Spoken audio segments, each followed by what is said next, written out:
Subgroup का ये अगला लेक्चर होगा और इसमें हम मतलब थियरी सबग्रुप का नहीं बल्कि ये ग्रुप होमोमॉर्फिज्म का अगला लेक्चर है और इसमें हम पहले तो ये थ्योरम कर लेते हैं कि अगर S is a subset of G1 such that S generates G1 then Fs will generate Fg1। इसी को शॉर्ट में कहते हैं कि S अगर G1 को कोई भी सबसेट है G1 को जनरेट करता है तो जो Fs1 होगा यानी S1 नहीं बल्कि केवल S ही है, Fs जो है Fg1 को क्या करेगा जनरेट करेगा। तो यहाँ पे Fs जो है S की डायरेक्ट इमेज है और G1 की डायरेक्ट इमेज जो है Fg1 है, Fg1 को ही इमेज F कहा जाता है। तो इसी Fs को हम K कह दे रहे हैं और K कह रहे हैं और हमें ये दिखाना है कि K अगर K है तो इमेज F के बराबर है और इमेज F के बराबर अगर हमें ये दिखाना हो कि K is equal to image F दिखाना पड़ेगा कि K is subset of image F and image F is subset of K। ये चीज हमें दिखाना पड़ेगा। इसके लिए सबसे पहले हम ये दिखाएंगे कि K इमेज F का क्या है सबसेट है। तो चूंकि S जो है G1 को जनरेट करता है इसलिए S G1 का सबसेट हो गया, therefore S is subset of G1 हो गया और S अगर G1 का सबसेट है तो Fs किसका सबसेट हो जाएगा, Fg1 का सबसेट होगा। ये फार्मूला है या थ्योरम है। A अगर B का सबसेट है तो Fa is subset of Fb, ये डायरेक्ट इमेज की डेफिनेशन से है। तो इसका मतलब S अगर G1 को जनरेट करेगा तो S G1 का सबसेट होगा। ये ध्यान रहे। अगर एग्जांपल हम देखे हैं तो B4 में एक एग्जांपल दिए थे EABC। S अगर हम A लेते हैं तो जो हमारा ब्रैकेट S आता है वो क्या आ जाता है बताओ, E, A आता है। तो यहाँ पे ये चीज ध्यान दो कि अगर S G1 को जनरेट करता है, S अगर हमारा ये G1 को जनरेट कर रहा है S is always subset of क्या होता है G1 होता है और इसलिए Fs जो है G1 का सबसेट हो जाएगा और चूंकि Fg1 is a subgroup containing Fs। अब यहाँ ध्यान दो, पिछला जो थ्योरम हम उसमें बताए हैं कि किसी भी सबग्रुप का डायरेक्ट इमेज भी सबग्रुप होता है। ये हम बताए थे कि H अगर H1 एक सबग्रुप है G1 का तो FH1 सबग्रुप किसका होगा बताओ, G2 का। ये हम बता चुके हैं। अब यहाँ पे हमें पता है कि हर ग्रुप अपने आप का सबग्रुप होता है। तो इसका मतलब G1 अगर सबग्रुप है G1 का तो Fg1 इस सबसेट ऑफ G2 हो जाएगा यानी सबग्रुप हो जाएगा। किसी भी ग्रुप का डायरेक्ट इमेज क्या होता है सबग्रुप होता है और Fg1 इस सबग्रुप कंटेनिंग Fs हो जाएगा और सबग्रुप भी है, ध्यान रहे, because direct image of A subgroup is also a subgroup और इसलिए G1 अगर सबग्रुप है तो Fg1 भी सबग्रुप होगा और Fg1 सबग्रुप है और Fs को कंटेन भी करता है और इसलिए ब्रैकेट Fs हमेशा Fg1 का सबसेट हो जाएगा। ध्यान रहे, अगर S हमारा ब्रैकेट S जो है EA के बराबर है यानी सबग्रुप के बराबर है तो S हमेशा G1 का सबसेट होता ही है। तो उसी तरीके से तुम्हारा जो ब्रैकेट Fs होगा is always subset of Fg1 हो जाएगा और K इस सबसेट ऑफ इमेज F हो जाएगा। ध्यान रहे, फिर से देख लो, यहाँ पे एक चीज और जान लो, जैसे S है A है और हमारे पास एक और सबग्रुप है EABC। अब यहाँ पे ध्यान दो कि S जो है ब्रैकेट S इसको जनरेट करता है E, A को, तो bracket S is always subset of G1। Bracket S G1 का सबसेट होता है। इसी तरीके से Fg1 जो एक सबग्रुप है Fs का, Fg1 is a subgroup containing Fs और इसलिए ब्रैकेट Fs हमेशा Fg1 का सबसेट होगा। तो यहाँ से K किसका सबसेट हो जाएगा, इमेज F का, क्योंकि ब्रैकेट Fs को ही हम क्या कह रहे हैं ब्रैकेट Fs ही K। इसका उल्टा देखो, इमेज F K का सबसेट हमें दिखाना है। इमेज F का मतलब इमेज F अब किसको माने हैं, इमेज F तुम्हारा इमेज F है K को हम लोग ब्रैकेट Fs सिंबल दिए हुए हैं यानी ब्रैकेट Fs जो है K के बराबर है यानी Fs जो है K को जनरेट करता है ये कह लो। तो इसका मतलब Fs is always subset of K। ये अगर ब्रैकेट S H को जनरेट करता है तो S is always subset of H। Bracket S अगर H को जनरेट करता है S is always subset of H हो जाएगा तुम्हारा और S हमेशा H का सबसेट हो जाएगा। अब दोनों साइड F इनवर्स लगा सकते हो भाई, क्योंकि A अगर सबसेट है तो F inverse A subset I is equal to F inverse B हो जाएगा। और ये इनवर्स इमेज की परिभाषा है, दोनों साइड से सही है। और हमें ये पता है कि A is always subset of F inverse FA, यानी यहाँ अगर A है तो A is always subset of F inverse FA होगा, और इसलिए S is subset of F inverse FS हो जाएगा, subset of F inverse K हो जाएगा, और इसलिए S is subset of F inverse K हो गया। और S F इनवर्स K का सबसेट हो गया, और ये हमें पता है कि since F inverse K is a subgroup of G1, क्यों? क्योंकि देखो ब्रैकेट F सबग्रुप होता है, और इसी को हम K कह रहे हैं, K सबग्रुप है। K सबग्रुप किसका है बताओ? G2 का सबग्रुप है। और किसी भी G2 का अगर कोई भी सबग्रुप अगर H2 है तो F इनवर्स H2 हमेशा G1 का क्या होगा? सबग्रुप होगा। ये थ्योरम प्रूफ किए हैं। तो किसी भी सबग्रुप का इनवर्स इमेज भी सबग्रुप होगा। इसका मतलब F इनवर्स K क्या है बताओ? सबग्रुप है। और F इनवर्स K अगर सबग्रुप है, S F इनवर्स K का सबसेट है, F इनवर्स K G1 का सबग्रुप है, तो इसका मतलब ब्रैकेट S जो है हमेशा F इनवर्स K का सबसेट हो जाएगा। तो ब्रैकेट S को हम लोग क्या कह रहे हैं? G1 is subset of F inverse K, और F इधर चला आएगा तो F G1 is subset of K, और K को ही हम लोग क्या कहते हैं बताओ? Bracket FS। तो इसका मतलब इमेज F हमने K का सबसेट दिखा दिया, इमेज F K के बराबर हो गया, और K को ही हम लोग क्या कह रहे हैं? FS कह रहे हैं। तो इसका मतलब ये हमारा प्रूफ हो गया है कि ना। अब आगे हम एक नोट देख लेते हैं। देखो एक नोट है, इफ G1 इज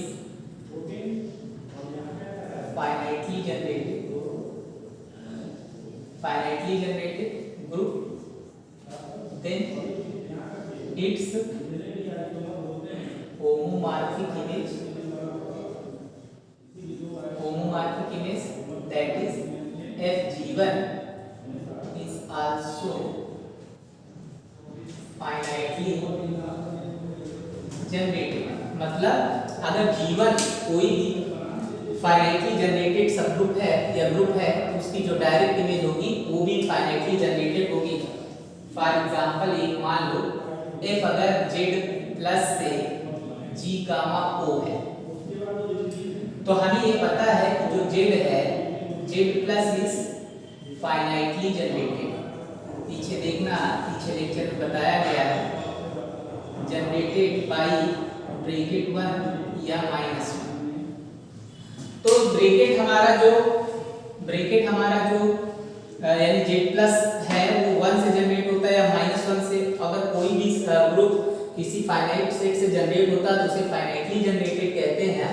और इसलिए जो हमारा Fz होगा, Fz is also finitely generated. ध्यान रहे, अगर G1 फाइनाइटली जनरेटेड है तो Fg1 भी क्या होगा? Finitely generated. जो कि Z फाइनाइटली जनरेटेड है, Fz भी क्या हो जाएगा? फाइनाइटली जनरेटेड हो जाएगा। इसी तरीके से एक और डेफिनेशन देना चाहेंगे कर्नल की, तो बहुत इंपॉर्टेंट डेफिनेशन है। तो subgroup of G1 with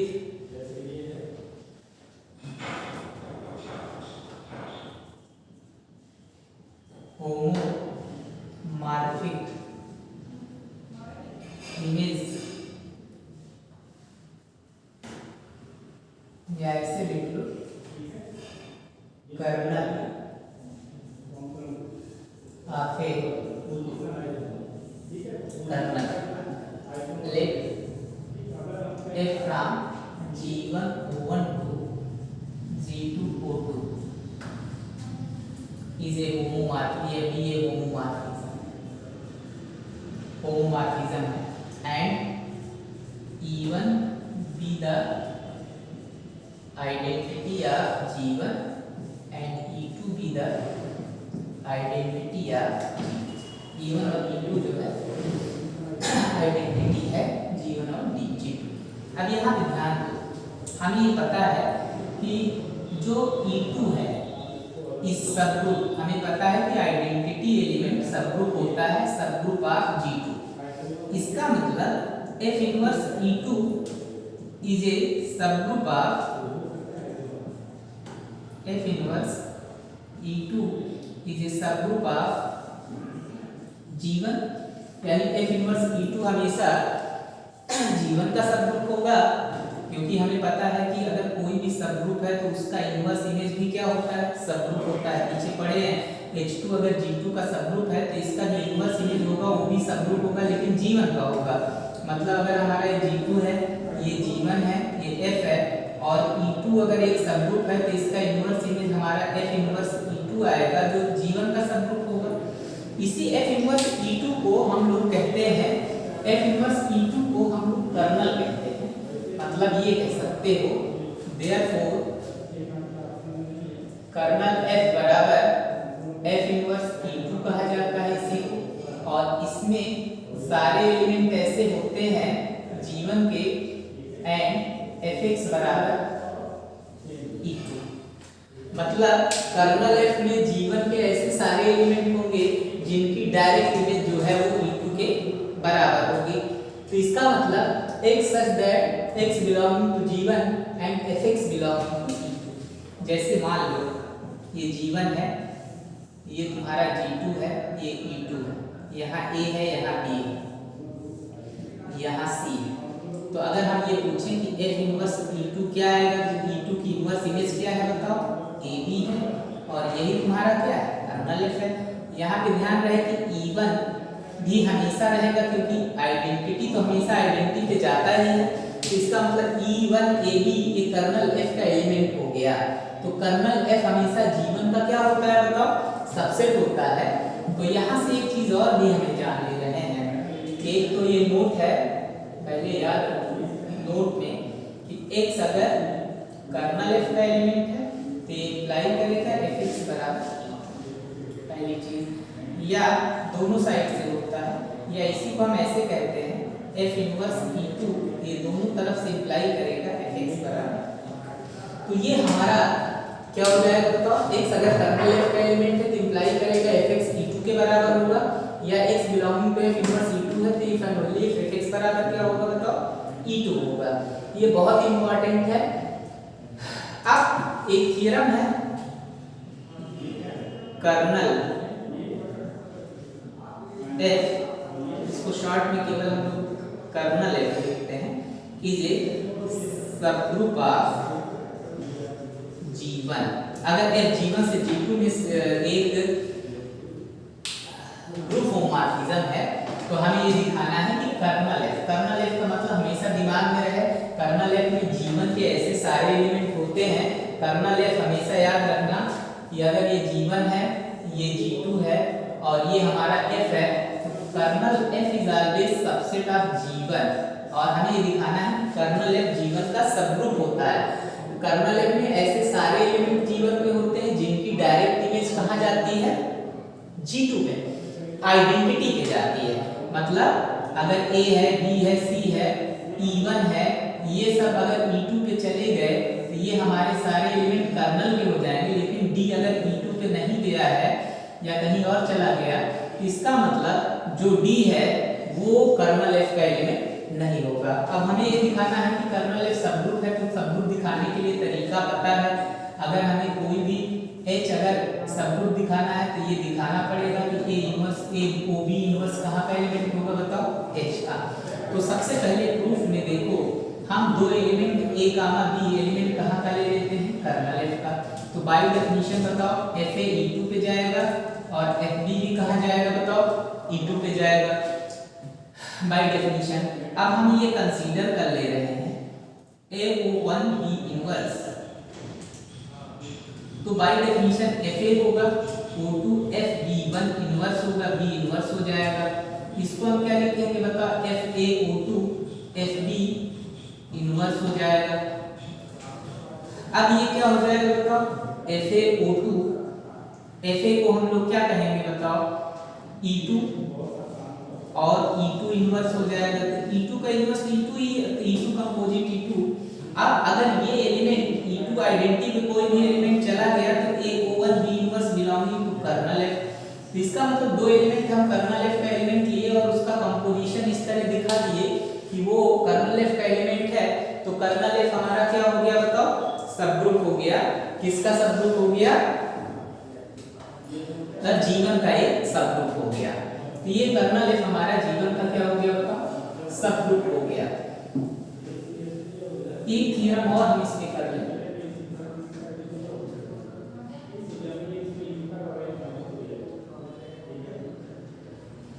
F from G1 to G2 is 1 if and only kernel F बराबर आइडेंटिटी। अगर F G1 से G2 में एक 1 मैपिंग है तो कर्नल F हमारा आइडेंटिटी के बराबर है। तो प्रूफ में दो पार्ट में करना पड़ेगा। एक बार हम बल्कि 1 क्या ये लिख लो, if homomorphism is from G1 to G2 is 1 if and only ऐसे लिखो थ्योरम ए होमोमॉर्फिज्म या ग्रुप होमोमॉर्फिज्म लिखो। A group homomorphism F from G1 to G2 is 1 if and only if kernel F is identity। तो पहली बार हम ये मान रहे हैं let group homomorphism F from G1 O1 to G2 O2 be 1 हमें दिखाना है कर्नल एफ जो है आइडेंटिटी है, यानी कर्नल एफ में हमें एक ही एलिमेंट दिखाना है। क्लेम है हमारा कर्नल एफ बराबर आइडेंटिटी। हम एक एलिमेंट x कर्नल एफ का मान ले रहे हैं।